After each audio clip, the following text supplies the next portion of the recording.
surfer branch. I love going and playing in the snow, and now I love coming inside and sketching what I was inspired by, where it's nice and warm with maybe a cup of hot chocolate.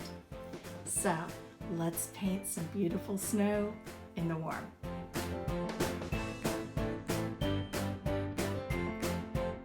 I'm doing this sketch in my Pentalic Aqua journal and using my little Winsor & Newton pocket box. This is going to be a wonderfully easy warm-up for painting. I obviously do not have the stock colors in the pocket box. I will be doing a video on my palette very soon, but I list all the colors, so you don't have to worry about that. If you've ever had trouble painting trees in the woods because there's really not much contrast between the trunks and the fallen leaves, and it's all kind of dull and looks the same, snow is your friend. You're gonna love this. It becomes these beautiful purple, blue, maybe a little tinge of gold, it depends, shadows and dark contrast of the tree trunks with a tiny bit of white snow frosting. Much, much easier to paint. So all you have to do is start with the shadows. And this is a very quick sketch. It only took me a little less than 20 minutes to paint it. I did it in one wash, moving around the painting, so there wasn't actual let this dry time, but it did dry enough for me to add a couple layers of texture. So not very separate washes, but dried enough to add that texture. So I'm layering in some cobalt violet.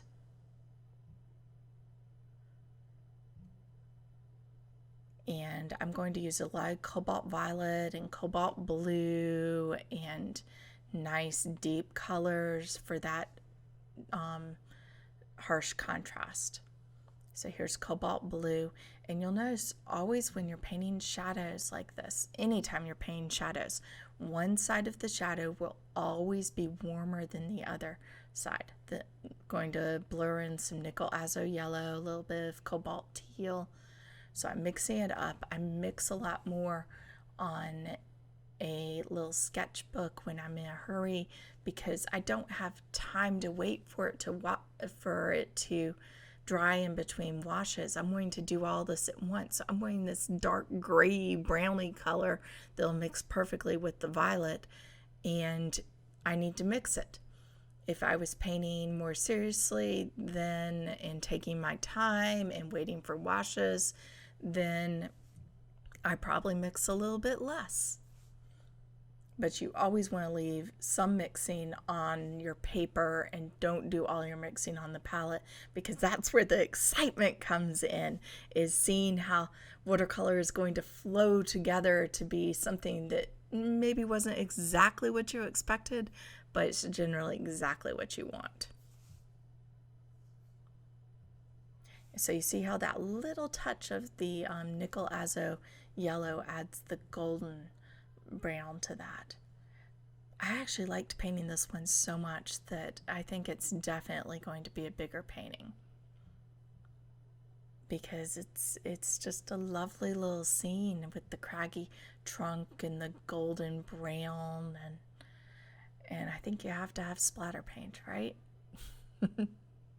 Especially in a journal.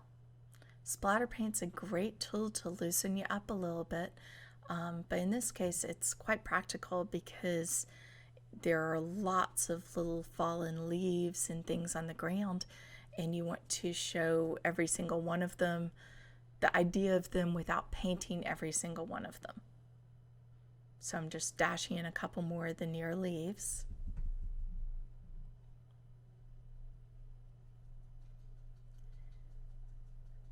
Some deep darks with Van Dyke brown. Now, one layer, or even two kind of layered like this, is never going to be as dark as you can get in several layers carefully put on top of each other. You can't get that, which is why in sketching, often you turn to black ink, because if you can't get the extreme darks and the depth of darks that you want, because you're doing this fast because you have 20 minutes and you want to do it, then the ink can be your friend. So don't hesitate if you feel like it's a little light. Do some outlines with ink. Don't necessarily just do them where the shadowed side of the tree and the shadows are, though. This is something that you can do in just a couple minutes. And honestly, I would probably do it outside if I didn't have to watch my 4-year-old all the time. So it's much safer for him in the studio.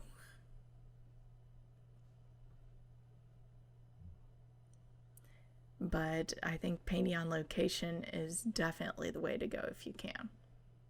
For this, I think a finished painting with lots and lots of layers is very difficult unless you have a lot of extra time. And who has a lot of extra time?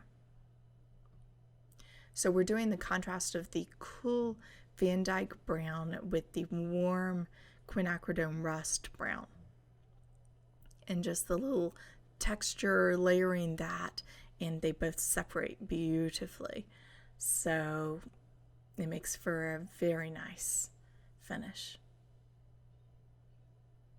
It's a little bit redder. The leaves, fallen leaves, are a little bit redder than the trunk, so you have that little bit of contrast.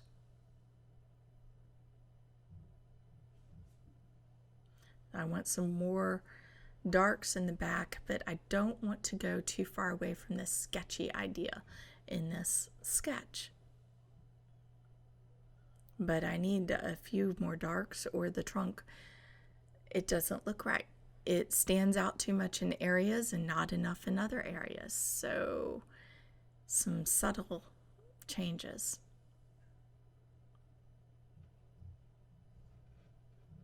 I tell you, I love painting trees.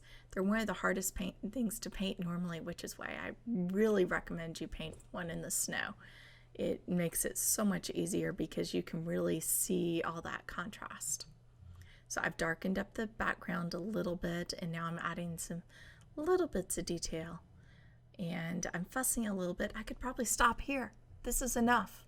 This is probably about 12 minutes or so into the painting, and that's enough. I don't need to do the rest. But since this kind of sketch, I'm learning. I learn about painting every time I paint. And so, yeah, I push it. I fuss a little bit. That means that I've got less than a 50-50 chance of whether it's going to turn out to be something I can show y'all. But every single one is going to make me better at painting, and the more often I do it, the better I get. And if I don't push those edges, if I say, oh, this is nice, this will work, well, okay, I might do that for a travel journal, or if I'm sketching to illustrate a point or something like that. But to get better at painting, to really explore trees and snow, in Atlanta we usually have one snow day a year, so you can imagine how many photos I take. That's another reason I am not painting this outside, is because there's not much time. You have to get it all in one snow day. So it's something that you can do and you should do every day, but never take it so seriously that you don't improve. Never think it's so important to be able to show people a beautiful sketchbook and forget to learn. Okay, white gouache for frosting. And I use gouache a lot more when I'm sketching because I'm not doing the extra layers. I'm in a hurry, and the white gouache is my friend. And you can also mix the white gouache with other things if you want.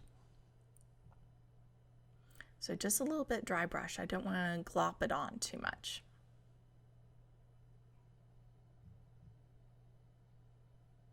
And here's the finished sketch. I hope this inspires you to go out in the cold or maybe the warm and paint something beautiful in your journal. It's a wonderful memory, and it just takes 15-20 minutes to do. If you like this video, please subscribe, give me a thumbs up, or just visit my website at paintingwatercolor.com, where I have lots more tutorials for you. Happy painting!